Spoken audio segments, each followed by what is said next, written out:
Let's talk about why Feedback doesn't play MP, because that's a very good topic, and it gets asked quite often, so I think it's quite a good one to cover. I think let's just start off with the multiplayer experience, full stop. When people like Grisha, Dankers, and to a certain degree Tommy, I understand Tommy doesn't play as much multiplayer as he used to. A lot of these people are tryhards, and I think I enjoy the casual, laid-back experience. Can you just imagine in your head, close your eyes, you're laying on your back, you're on a sofa, playing, you got your PS4 controller in your hand, and you're just playing some good computer games, okay? It's not competitive, it's just kind of like casual, you know what I mean? You're having a good fun time. And the meta multiplayer experience, you can never do that. Ever. Full stop. They're all tryhards. Listen, no disrespect to Grisha and Dankers. I've interacted with these guys a few times, and they're sound as a pound. They've got banned from Tommy K roleplay games for being tryhards. So if you're not aware, Tommy K does these multiplayer role-playing games. And they're not tryhard games, okay? They're just games where you play casually, you interact with other players, and you try and make a roleplay story. It's just for a bit of fun, a bit of a giggles, okay? Problem is, when they ever play these roleplay games, is they take them very, very, very seriously.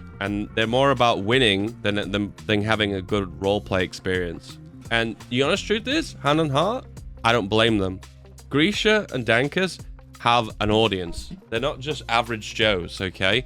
And at the end of the day, when they lose and get humiliated on live stream, their community will turn on them and they will be embarrassed and they will be humiliated because of that. And because of that, it encourages them when they're in these casual games to play try hard and to win and to dominate and to destroy and humiliate their opponents. Because one, they're performing to their audience, and two, they're denying the humiliation of defeat. So that's the reason why Dankers and Grisha are banned from roleplay games. Another issue that I find is, which is very similar to the tryhard argument, is that whenever I play multiplayer, I want a casual, fun experience that's just laid back and just chilling on my PS3, PS4, on a sofa. But you can't do that. One of the issues why I can't do that is because I'm a content creator and people have an expectation that I'm going to be like really OP at the game. Here's the joke, guys. I don't play much MP. So most of the time when I do play MP, I suck. No, not even word of a lie. I really am bad at MP. I'm used to pausing all the time, changing the game speed, playing to my own rhythm. But the honest truth is when I play MP, I have to stick to other players. I have to deal with other players and how quickly they want to play the game. And I don't have the ability to pause. So the truth is, at the end of the day, I tend to vastly underperform compared to my single player games. And most of my single player games are planned. I usually play the game 2 or 3 times to find the most optimal strategy possible. With MP, you have to react on the fly real time. And a lot of time, it's a lot more difficult. And it requires a lot of practice. And I'll admit, Grisha, Dankers, Putin, they're a lot better than me in that reason, because they get to react on the fly and deal with those under pressure situations. So because they expect me to be tryhard and tough, I tend to find that most people form hug boxes. Are you not familiar with a hug box? If you play a game, a multiplayer game, players tend to hug box because they don't want to be the one that gets defeated first or get humiliated. So what they'll do is form big ass alliances. And that's the deal. Like, the problem with hug boxing is it snowballs. A few players will join a faction. Oh, it's just a small faction. And then more players will join, more players join. And then at the end of the day, you end up with this faction that's just undefeatable. And in that case, it just makes the game significantly less fun because that just one big faction just steamrolls everyone. And it's like, well, what's the point of even playing anymore? We're not even playing a competitive game anymore. The hug box is too much. Sure, you can introduce rules to prevent hug boxing from happening, but they never really quite work because at the end of the day, if for instance, Germany, France, and the Soviet Union form an alliance, because these nations are so unbelievably powerful, the hug box never really gets dismantled. It lasts forever, you know? And a lot of players were like, oh, it's only two players allowed in an alliance to prevent hug boxing. But then it'll be like, it won't be like the alliance you expect, like Germany and Denmark. It'll be like Germany and the Soviet Union. I'm like, you've just made the Berlin Axis. RP rules are another problem. There's just too many of them. And it's overwhelmingly restricted. It takes away the sandbox feel of a HOI4 game. It is the problem on vastly the other end of the scale, you know? So I remember the last MP game I played. We played an MP game on my Discord. I was playing as France, and then this big alliance formed in the East. He's probably going to argue that, oh, it wasn't a big alliance to begin with, but they always small alliances to begin with, and it consisted of Germany, Poland, and all these other nations to the east, and also Portugal. And I declared war on Germany just to break the stalemate. It was already coming to the game was coming to an end. We'd already been playing for like 3 hours, so I was getting kind of bored. And I tried to use my tanks to push into Portugal, and I ended up getting encircled. It fucked up. And then he started to push through to Belgium and take out France.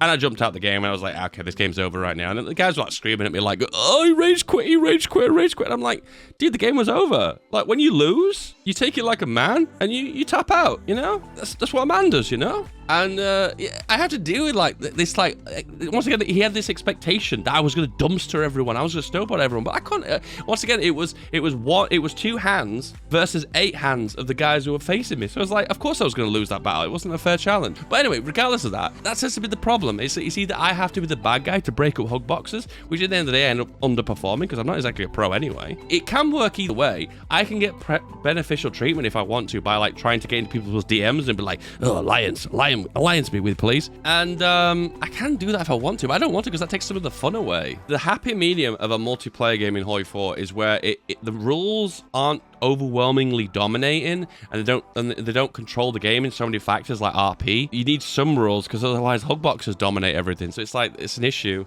Anyway, the next issue is desyncs. This is an experience you never have to deal with in single player. Desyncing is freaking frustrating.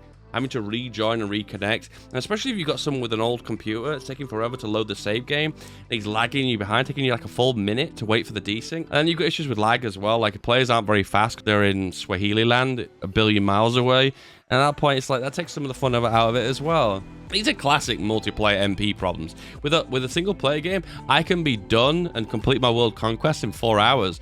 4 hours of MP, you've not even started the world war yet, you know what I mean?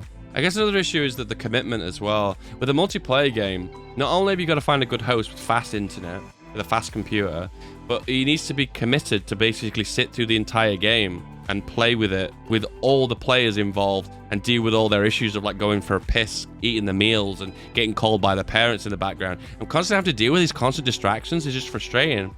You can play with 2 players if you want, a co-op experience with 2 players, and it tends to be the most fun experience of HOI MP. But the truth is, the more players, the more fun you're going to have. And the more players, the more interesting experience you're going to have. But then the more players you get, the more issues you got to deal with as well. It's like such a double-edged sword. So for the most part, the guy who's hosting doesn't really get a fully enjoyable MP experience. He kind of gets someone in his ear constantly saying, oh, this player's disconnected. Oh, this player's desynced.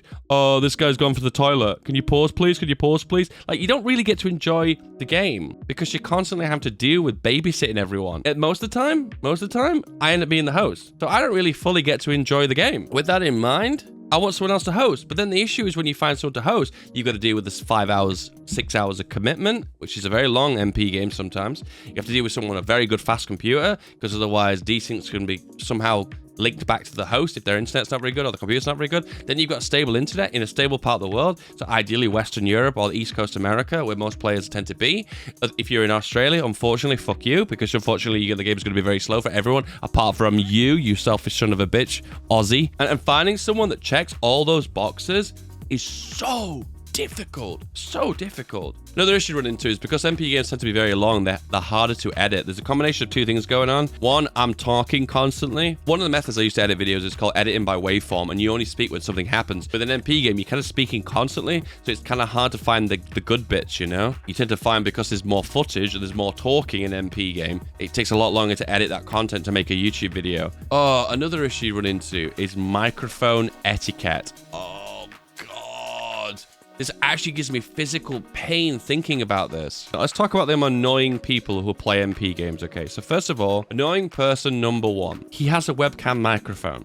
Now, there are 2 kinds of people. The one who have webcam microphones, who are consciously aware they have webcam microphones, and whenever they speak, they echo around the whole entire room, and you hear them like 4 or 5 times whenever they speak. And then there's the second person who has a really good expensive headset and a good microphone. They're using their webcam microphone because they don't know how to set up a microphone. Oh God.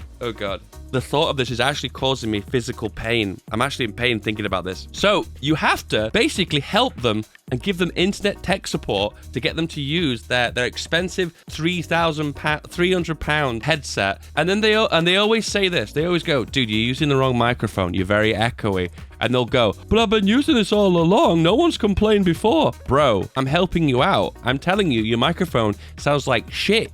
I'm helping you. All of us have to hear the ear rape of your microphone, okay? You don't have to hear your own ear rape, okay? So I'm here to fix your fucking... And they always push back so aggressively. Oh, they're always pushing back so aggressively when you try to help them. They're like, dude, your microphone sounds like shit. Actually, this is the most annoying part of MP. This is the hardest part. This is that gives me PTSD. And then, when you've got through setting up their microphone and you've set up their headset, you have to deal with people who stick their microphones up their nose. You guys might be aware of it.